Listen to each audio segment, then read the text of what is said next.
we go. That is Jimmy Ford's Ford Bronco, ripping it up the mountain, Bronxzilla. And joining me right here, I am excited to have you, Jimmy, on the show. How have things been going? Oh, man, they started out a little bit rough, but they've come around, and now we've made it to the Fast 15, and I am excited for this weekend. Dude, I know. The Fast 15, that is an accomplishment. Yeah. That is an accomplishment, really. It's a dream, really. Yeah, and what's amazing, too, I've been talking to a few people here and there, and they're like, I can't believe that a vehicle like that Bronco, which is maybe not the most aerodynamic thing, they're like, he got it up there in the Fast 15. That is so cool. Yeah. Dude, that is spectacular. That's some awesome driving, some awesome work on the Bronco. What has it taken so far to get up to here? How have things been going? Like, give me an update on that. Oh, man, if I could tell you I would be here all night telling you the stories it took to get here. I mean, we've been through a couple of engines this year already on Pikes Peak. Well, you said on, like, one of the first practice days, you lost one of the engines. Yeah, we spun a rod bearing, and I'm not exactly sure what happened, but we spun a rod bearing. So we went to put backup motor in. Backup motor was leaking water down into the cylinder.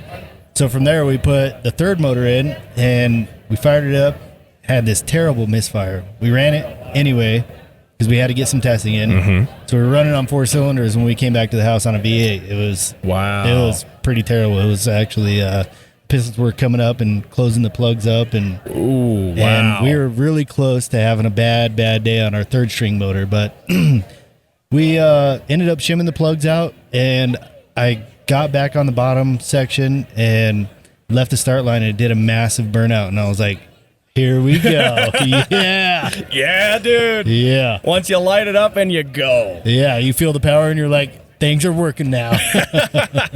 Dude, I love it. How have things been on the mountain for you? I know when I was on qualifying, standing next to the course, I mean, that's where I got that sound clip I played. Like, holy cow. Yeah. Like, you were cooking through there. Man, that A-Team motor, it makes 810 horsepower.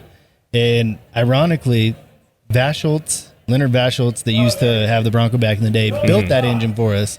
And so now we're like a true Vaschultz Bronco back in the day, like it was. And wow, it's very exciting to have about 200 horsepower more than we had last year. Oh yeah, and be able to lay some rubber down on the track. I love it. Yeah. Well, and especially you coming from dirt, being able to slide around a little bit more than usual. I think.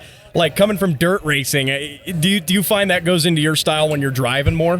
Absolutely, especially when I leave the line, and I do a burnout just to get the tires warmed up a little bit on the rear, and it definitely helps. But that people kind of cringe a little bit on asphalt when people get sideways leaving the start line. Yeah. But I'm used to that. I'm used to driving sideways, so they cringe a little. And people have said you're pretty rowdy. Yeah. I'm just saying, the reputation makes sense. Yeah. Well, I love going around that first corner sideways. It's so much fun. And then I gather up my senses, and I'm like, hey, we're back on asphalt. Let's get it straight. Yep. I love it. And it's interesting you mentioned that, because at the start line, I see a lot of guys who will, do these kind of baby starts. Yeah. To get up, a little bit, just kind of ease it and then take off. And you're just like, man, let's go. Oh, I love it. I love being sideways all the way around the first corner. And some people they'll do a pretty nasty burnout, but they won't make it all the way around the first corner with that burnout. And I'm like, oh, let me lay some rubber down for you guys. Awesome. Yeah. I'm so glad the Bronxzilla is treating you well. The mountain's been kind of tough with the weather we've been having. How have you been feeling about that? Yeah, it's been really tough because actually until this week, we've had 2 weekends of testing before this where we weren't able to test the top section. Mm-hmm. And that's really tough because the top section, it changes every year. Yeah. With the bumps and, relearning where the bumps are, where your line is. And we didn't get it tested till this week. So we only got 2 runs on the top, and I'm comfortable with the course and everything, but knowing where the bumps are, it's a little bit shady. So we're there, but we gotta make it. Well, and those bumps are just terrifying when you think about them. Especially if you're not expecting it. You notice them in a car if you're driving up there, just normally. But you're doing, I don't know what speed you're hitting up there. 100 miles an hour, $120, $130. How fast do you think you get on some of the straights? Yeah, probably $120. Wow. Yeah, $120, $125 is what we were coming up with. But yeah, it's definitely crazy coming into Bottomless Pit, and there's a bump at the end of the straightaway at Bottomless Pit when you're going downhill and you got to make a hard right. It's like, hey, there's a bump here. We got to go from 125 through the bump, make a hard right hand. But, the other crazy thing is I think that with so much weather that we've had this year, all those bumps have moved lower and lower on the top section. So I came out of, I guess you would call it Boulder Park. And last year there wasn't so many bumps, but this year on my first run I was like, hey, there's a lot more bumps here. So yeah, and does that change how you're tuning the suspension on it? It doesn't really change the suspension as much, but more about my line.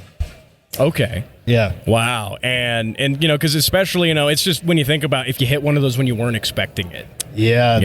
Then it really upsets the car, and you got to watch out for spectators. I always try to keep them in the corner of my eye, because if I do make a mistake, that's the last thing you want to do is hit somebody or run off the road where somebody's standing to get close to them and stuff. So, it's a gamble.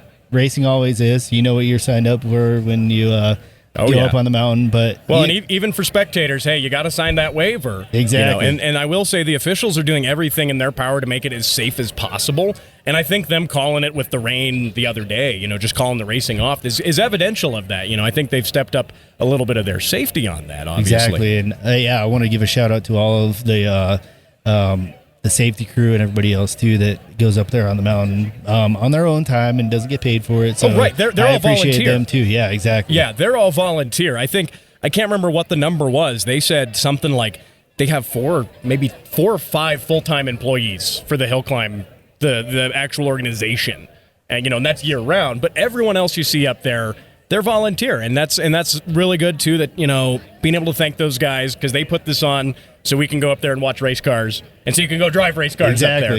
yeah, and so it's just another thing to keep in mind. You got to push it as hard as you possibly can, but you also have to be safe and keep it on the road too, which is part of the balance. But on race day, it's that balance is a little bit tilted on the one side.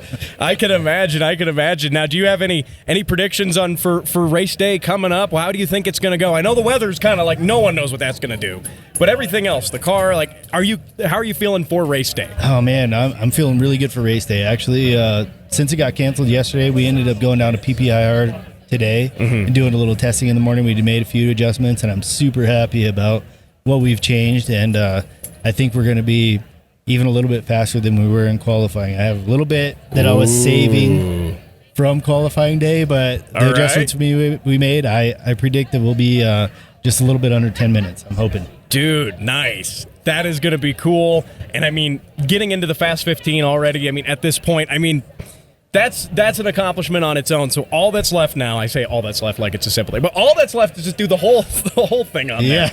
Yeah. We want to make it to the top. That's definitely our first goal, but getting under 10 minutes, that's a whole nother goal in itself. That would be, it would be, people keep asking me, are you on cloud right now for making it in the Fast 15? I'm like, yeah, my answer is I'm on cloud 409 because that's what we qualified as. So yeah, I love it, and look, it's one of those great things, too. Again, I love what you're doing, especially with you and your family. It's a family activity, the whole thing. And I even had I was talking to Amir. He's a race engineer for one of the teams out here. I was talking to him earlier on the show, and he said he even brought you guys up. He's like, I love the community here. Jimmy has his whole family. That's his team.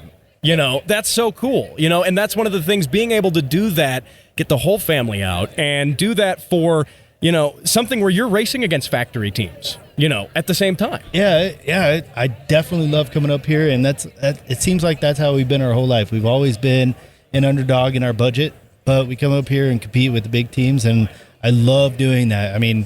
It's been absolutely the best experience that I can have this year.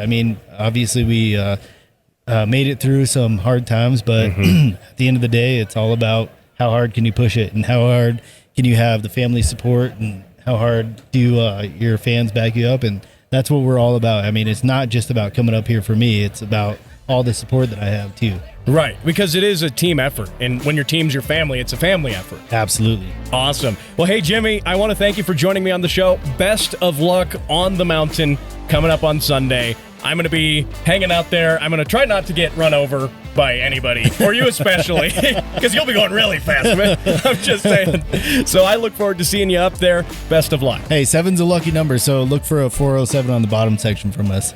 Ooh, all right. You heard it here first. All right. Jimmy Ford, thank you for joining me. Thank you, Matt.